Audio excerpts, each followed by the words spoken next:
Sir, ask ko po sana kung nanghingi po ng statement of account sa mga PLIs, di ba andun na po lahat ng mga loans? Hindi sila magbibigay ng SOA na hindi kumpleto lahat na mailagay ang mga loans. Kasi po humingi po ako ng SOA at nagbayad na po ako, pero sinisingil pa din ako at sabi nila meron na po hindi na ilagay. Meron pa po hindi na ilagay sa statement of account. Pwede po ba yun, sir? Ang statement of account, actually mga master, ay madalas po no, sa mga nakikita po natin, ay makikita dito yung outstanding balance ng inyo pong utang.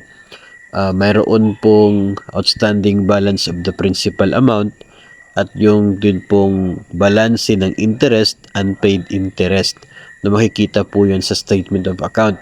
Kung atin pong titingnan, ay supposedly dapat talaga nandun na lahat no ng total na balanse ng inyong utang na dapat mong bayaran sa isang bangko kapag hihingi po kayo ng statement of account.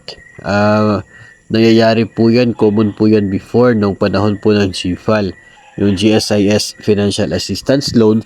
Marami po humihingi ng statement of account sa mga PLIs. At yung halaga po na nandoon sa SOA, yun din po yung halaga na binabayaran ng GSIS. And dapat din, after payment, ay maging full payment na talaga yung utang at wala ng balanse. Sa case na ito, siguro may mga instances na rare instances no na mayroong hindi na idagdag si bangko doon sa nakasulat na statement of account. Pero supposedly talaga, kung titingnan natin kahit sino po yung atin pong tatanungin, dapat kapag statement of account, yun talagang halaga na natitirang utang mo, dapat nandun na po siya nakastate.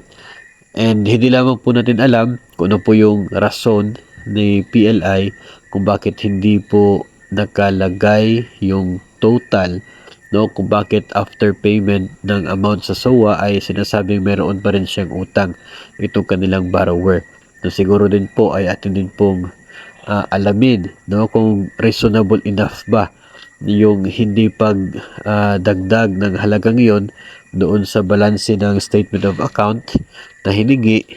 Kasi nga kapag sinasabi po natin na statement of account, dapat ay yung statement talaga ng halaga na total balances ng isa pong loan ang nakatatak at dapat na isulat doon sa ibinigay na statement of account ni PLI doon sa kanyang borrower.